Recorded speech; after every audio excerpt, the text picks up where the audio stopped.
Welcome to Beardy, Bruce Lee Central. What I would like to know, who you think was best between Bruce and Chuck? People are not gonna like it, but I got to be truthful. That's all we want. Okay. There's all these different categories. When people say martial arts, it's a broad-ass category. Bruce Lee is the best martial artist who I've ever heard of, who's ever lived. Yeah.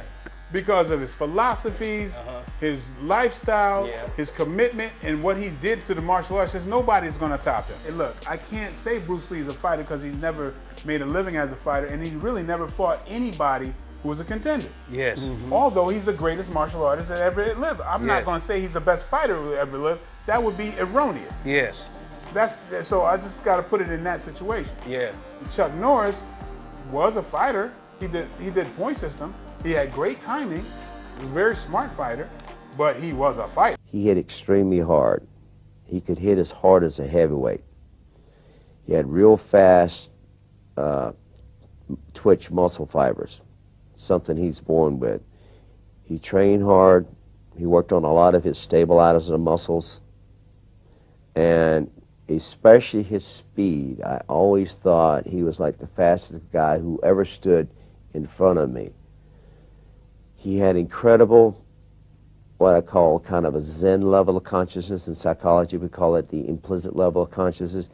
You didn't know when he was going to squeeze that trigger. And he always knew when you weren't ready. He had blinding speed, especially with his hands. And I know that's because he stood in front of me and he popped me a few times. So I've always told people, I know how hard Bruce Lee could hit. I know how fast he was because he nailed me.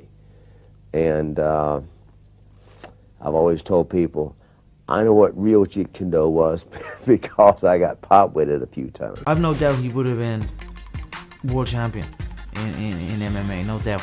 He's fluid, he's loose, he's fast. His movement is fluid, it's efficient, it's functional. So many guys are addicted to strength and conditioning and just get bulked up and stiff and slow, and Bruce was free.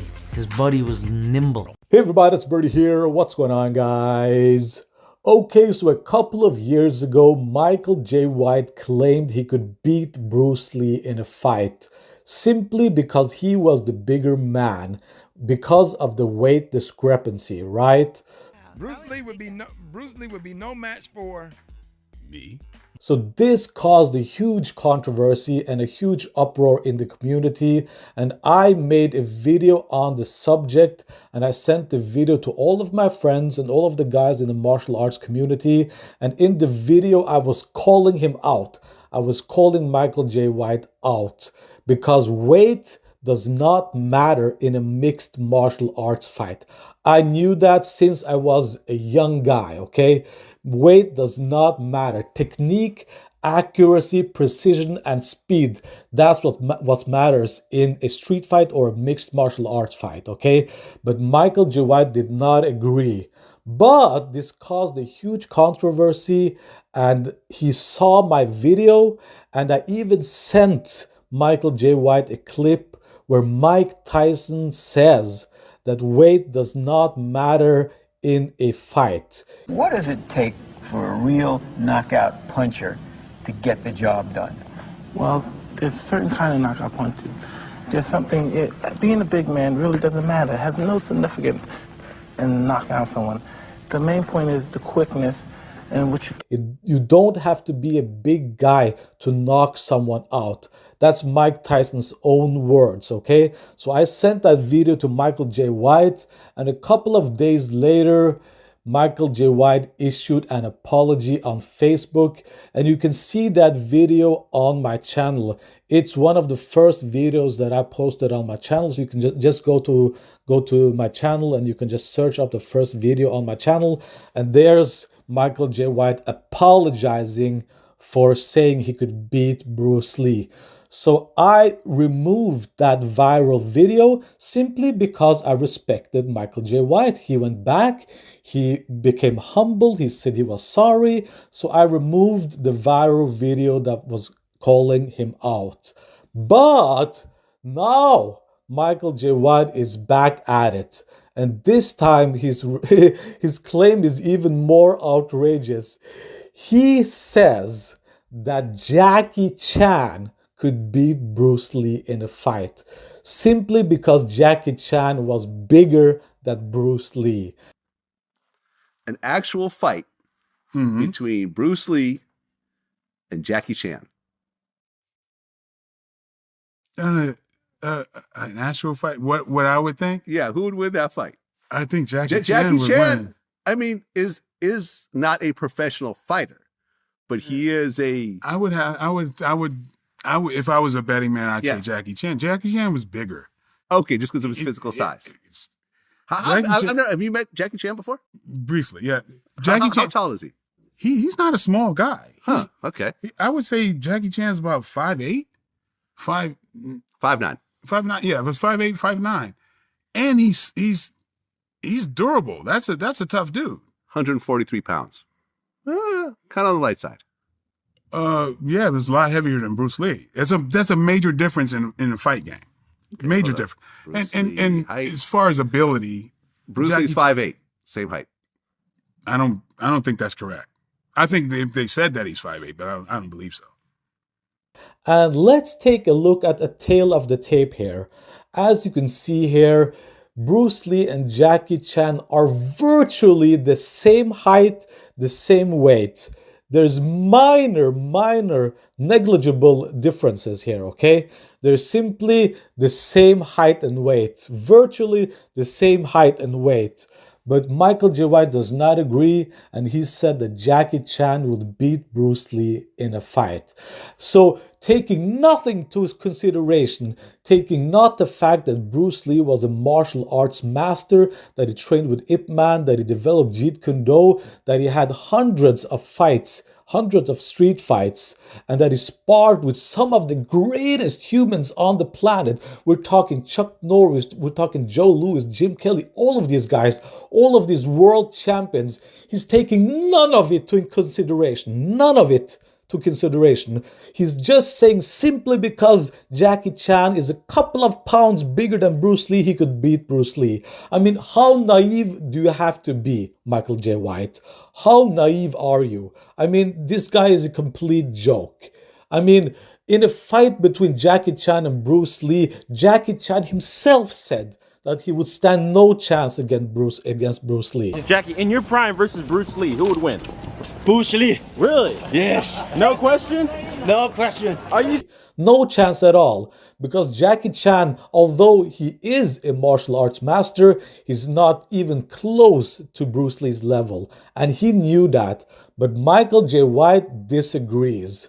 So yeah, there we go, guys. I mean, now I regret removing that video where I called out Michael Jai White, because this is simply ridiculous, guys. I mean, claiming that Jackie Chan could beat Bruce Lee.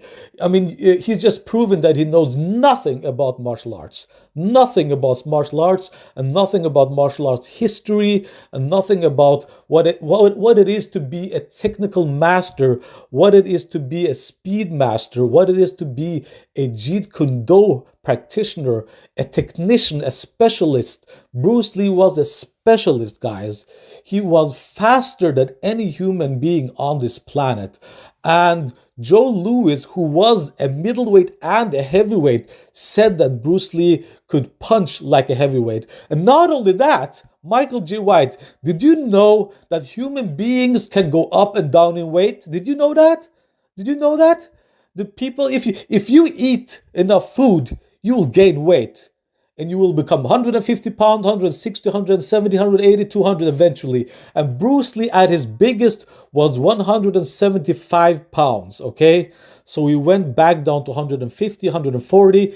That was his best weight. He liked being at around 140, 150 pounds. But did you know, Michael Jai White, that human beings can eat food and they can gain weight? Did you know that? Did you know that there are weight classes on this planet? That you can travel up and down weight classes? Did you know that? Yeah, okay, Michael Jai White. So Bruce Lee was 130 pounds for his entire life, right? Well, according to Michael Jai White, yes, he was. He couldn't gain weight. Bruce Lee couldn't gain weight. And you know, Bruce Lee was not a small guy. He was what, 5'7", 5'8"? I mean, there are people that are 5'7", 5'8", that can fight in the 200-pound category and be pretty good at it too. So if Bruce Lee wanted, he could gain 180 pounds, 190 pounds. He could fight at middleweight, welterweight. I mean, this is just so stupid, guys. It's so stupid. And Michael J. White, you're just proven to the world how naive and how stupid you are. And I just lost complete respect for you, okay? I have no respect for you at all. Claiming that Jackie Chan could beat Bruce Lee because of the weight discrepancy that is 1 pound. Guys, okay, I've said enough, okay. What does it take for a real knockout puncher to get the job done? Well, there's a certain kind of knockout punches. There's something, being a big man really doesn't matter. It has no significance in knocking out someone. The main point is the quickness and what you throw the punches. Bruce Lee had an awesome philosophy about life, and he blew me away. Bruce Lee's a killer. You hurt your man, you do as much damage as you can, and you get out. You know what I mean? Without being hurt. Less damage on yourself as possible. I have so much respect for his philosophy. His philosophy is like the ultimate warrior philosophy. Life is like water. Fighting is like water. You have to adapt. Wow, this is deep. Bruce Lee gets me deep when I talk about Bruce Lee. 149 pounds. You had 6 more pounds that you could have taken, but you elected not to. Why come in at this weight? Because particularly when you know he's going to be 170 tomorrow night. Weight doesn't win fights. Fighting wins fights. No, I enjoyed working with John Saxon. Yeah. John Saxon's great. I was very fortunate to have, in my opinion, the greatest martial artist ever lived. Yeah. Bruce Lee. I'll talk to you about that later. Probably have questions for me on that. But in my opinion, I'll tell you right now, I fought the best. I trained with the best. I know great martial artists, and there's never been anybody, in my opinion, like Bruce Lee. Bruce Lee was unbelievable. Absolutely unbelievable, guys. You don't know how great this guy was. People don't really know. I'm talking about martial artists, right? Guy who knew his stuff. This guy was. There's stories I know about Bruce Lee that I don't even share because I have respect for the people, other people in the martial arts, and it's not necessary for me to name names. I know who Bruce Lee sparred with. Yeah. I know. They won't tell you, but I know people he sparred with. I never mention their names either. But Bruce Lee was untouchable. Yeah. Is it in the book? Is it in your book? Nope. I mention this, but I never tell the names. Can I get everybody to swear to secrecy? Can you say one name? No. Can you mix them up? Can you have a jumble of a name? No, I have too much respect. Can I guess? No, you probably could. Yeah, I probably could. Because I know a lot of people he sparred with as well. I wouldn't confirm it. Yeah, there you go. That's fair enough. But I just have too much respect for other guys in martial arts. I have to say, being confident in myself, that I feel I would have done very well in the MMA arena because of my judo training. I was a black belt in judo, and plus I had multiple black belts in karate, taekwondo, tang soo do, and so forth. And plus I studied jiu-jitsu with Jean LaBelle back in the early 60s and 70s. And so I felt I was pretty well rounded, and I really credit that for the success I had in the ring of my competitive days. And so I felt I would have done well, and I think Bruce would have too. He was a fanatical trainer. When he and I'd work out, we'd work out for 3 or 4 hours in his backyard in Culver City, California. And after we finished working out, we'd go into the living room, and I'd sit down on the couch, and Linda, his wife, would bring me a glass of iced tea. Well, Bruce would drop down on the floor and start doing crunches. I said, Bruce, there's times to relax too. You need to relax as well, because you'll burn that engine out if you keep right on training all the time. You've got to recharge your battery. And but Bruce had a hard time doing that. He had a hard time recharging his battery. I've no doubt he would have been world champion in MMA, no doubt. He's fluid, he's loose, he's fast. His movement is fluid, it's efficient, it's functional. So many guys are addicted to strength and conditioning and just get bulked up and stiff and slow, and Bruce was free. His body was nimble. You ask any fighter out there growing up who their inspiration was, everybody says Bruce Lee. You know, and it just makes you feel powerless because no one's going to be like Bruce Lee. I mean, the things us martial artists draw from today, he came up with a lot of that stuff. Like, where do you come up with this stuff?